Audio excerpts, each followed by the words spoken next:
Okay, we've got some big breaking news with Dr. Jerome Corsi, his PhD from Harvard University, political science. And currently a senior staff reporter for WorldNet Daily, where he works as investigative reporter. Of course, in 2004, he co-authored the #1 New York Times bestseller, Unfit for Command, Swift Boat Veterans Speak Out Against John Kerry, Regnery. He's an expert on political violence and terrorism. In 81, he received the top secret clearance from the Agency of International Development, where he assisted in providing anti-terrorism training to embassy personnel. For 25 years, beginning in 81, Dr. Corsi developed work with banks throughout the United States and around the world to develop financial service marketing companies to assist banks in establishing broker-dealers and insurance subsidiaries to provide financial planning products and services to their retail customers. You know, I like to have Dr. Corsi on about the whole banking scam, the bailout, the criminality. We need to have him back soon on those issues. And Dr. Corsi is always very careful. And so when he writes a book saying, where's the birth certificate? By the way, available at Infowars.com if folks want to get it. Excellent hard copy with all the exhibits and documents. You find out this guy isn't who he says he is. He's covering up his history. They released that other birth certificate receipt, said that was the long form. Nothing else existed. Governor Abercrombie couldn't find it when he went into the stacks and tried to. Then magically it appeared. Then breaking here last Friday, Dr. Corsi went over the fact that he believes he knows who did it, and then now he's going to move to file criminal charges. And that news is up on prisonplanet.com today in Paul Joseph Watson's article. It's also at Infowars.com and WorldNetDaily.com. He sent me the actual Kenyan government documents where they admit that they can't find it and appears the record has been altered or removed. He went to Kenya, of course, to start ferreting out this information. And when he comes out and says, this is a fake, it's been altered, our people looked at it, we had other experts look at it, it's been altered. Again, I've not been a big birther. I've had other issues to cover. But we've spent time looking at it over the years because they spent over $2 million at the White House blocking releasing what they've now released.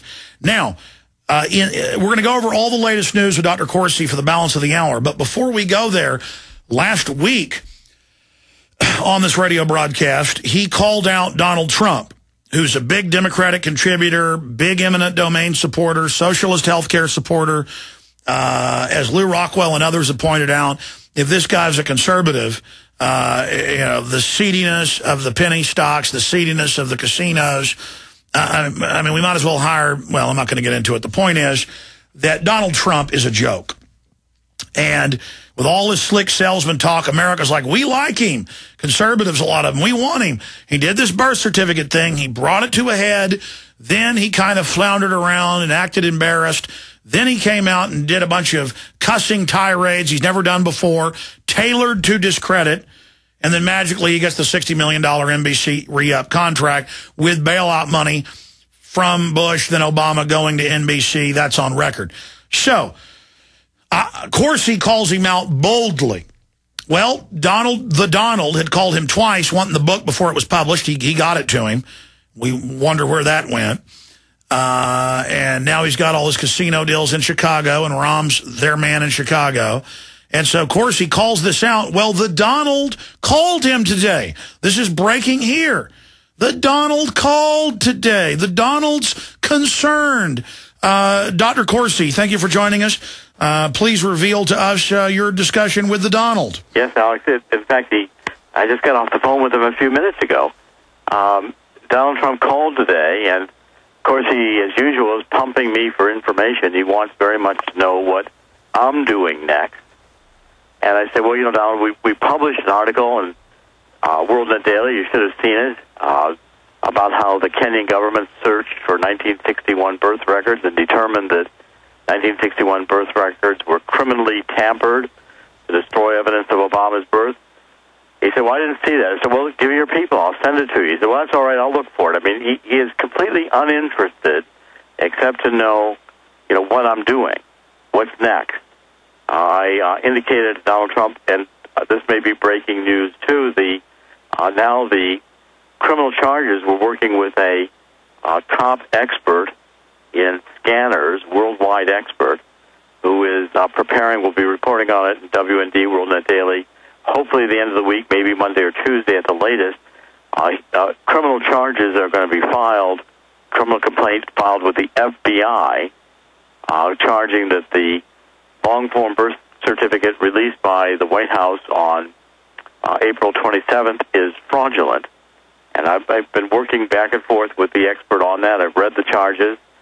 They're very credible. They're going to be very difficult to answer. I told Donald Trump that's coming. So Trump, if he's feeding information to the White House, he certainly knows what I'm doing, and I'm not hesitating to tell him. I'm happy to let the White House know what I'm doing. I published Where's the Birth Certificate with that title, hoping I could get the White House so frightened that they would release this long-form birth certificate, which they did. The president has now endorsed his own involvement in the chain of evidence, saying he sent his attorney out to get it, coming down to the White House press room and saying, this is my birth certificate. Now the administration rises and falls on the authenticity of that document. So Donald Trump, I told Donald, I said, look, Donald, if you want to be credible here, I told him basically he didn't accuse me or badger me for saying that I thought he was working with the Obama White House, but I told him out direct, if you don't want people to be suspect, Donald, of what role you're playing in this, then get out there vocally, question the document, say you want forensic testing of the original paper long-form document that's in the vault of the Hawaii Department of Health, say you want the Dr. Sinclair's records released, see if Ann Dunham was a patient, and say you want the records of Kapiolani Hospital released so we can see if Ann Dunham was ever there. Family changed their tune. It was originally that Obama was supposed to be born at Queens Hospital. Now it's Kapiolani. Let's see the patient records for Ann Dunham. Trump didn't seem interested in any of that, but he was very interested in knowing what I was up to next. All right, I want to pump you on the Trump issue because we can get some key intel out of that. But for Internet viewers at prisonplanet.tv, this is all linked up in your WorldNet Daily story. Also, Paul Joseph Watson's story at prisonplanet.com if radio listeners want to see it. But for prisonplanet.tv viewers, I'll show folks a document cam shot. Here is one of several documents that you sent to me a few days ago. Now your report's out today. Republic of Kenya, Office of the Vice President, Ministry of State for Immigration and Registration of Persons. This is the classified document you got them to release. And it says, however, there is no evidence within our records that supports this position. The information we in the ministry have is that some documents have been removed by unknown persons at unknown dates or are missing from birth registry records, thus denting the prospects of uncovering the facts of this matter. So it goes on that they're saying that numerous intelligence reports have suggested he might have been born in Mombasa, the President Obama, at the Lady Greg Maternity Wing of the Coast Provincial General Hospital. And they go on the letterhead of the government with the phone numbers there and say that it's been removed. It's been tampered with. Criminally. Criminally. They go on to say it's criminal. So this is a pretty powerful smoking gun here. And then if I was Donald Trump and you went on this big syndicated radio show and dropped the bombshell and it was read by millions of people all over the web, our stories, our videos, went completely viral with that interview with you last week, and then Donald Trump calls you up Tuesday, and if I was innocent and you were saying that I worked for the president and I was Donald Trump, or that I was conduiting info months ago when you gave me the book if I was Donald Trump, I'd say, Corsi, how dare you, pal? Or if I was guilty, I would just, ignore it. Or if I was innocent, I'd probably ignore it. I mean, those are the different things you would do. You wouldn't call up and just pump for more info and be nice. That's a pretty creepy phone call you got. Can you describe what Donald Trump said to you, how long the conversation was, how he behaved? Well, the conversation lasted about 15 minutes, and Donald Trump was friendly. He said, did not confront me aggressively that I've said I think he's working for the Obama White House. I've been out there on your show, Alex, very publicly about that. And Trump was saying, and I told Trump his purpose of the call was he wanted to know what I was doing, what was next. Is the story going to get any traction? And I told him about the documents from Kenya that we've been publishing in WorldNet Daily. The documents, I was there in Kenya in 2008. I've continued to receive documents from Kenyan sources. You see some of them right now. You're reporting on them. We've reported wrote in the Daily criminal tampering of birth records in the 1961 birth records in Kenya to disguise or remove Barack Obama's birth records in Kenya. So I thought that was an explosive story. Trump wasn't real interested in it. I told him the criminal charges are going to be filed with the FBI by a top expert. Again, Trump was interested in that, but I said to him, he went back and forth and said, I said, Mr. Trump, are you going to get back into the story? I told him, people are saying, you got this big payoff from NBC. It sure looks like you dropped out over that payoff in relationship with the White House. And Trump said, even when you're as rich as I am, it's $60 million times two, $120 million isn't chump change. And so I understand that, Mr. Trump. Nobody's offered me $120 million recently, but you can understand where a lot of people think that compromises your position, maybe why you dropped out. So I didn't drop out. I said that the documents, I still want to know if the documents are real.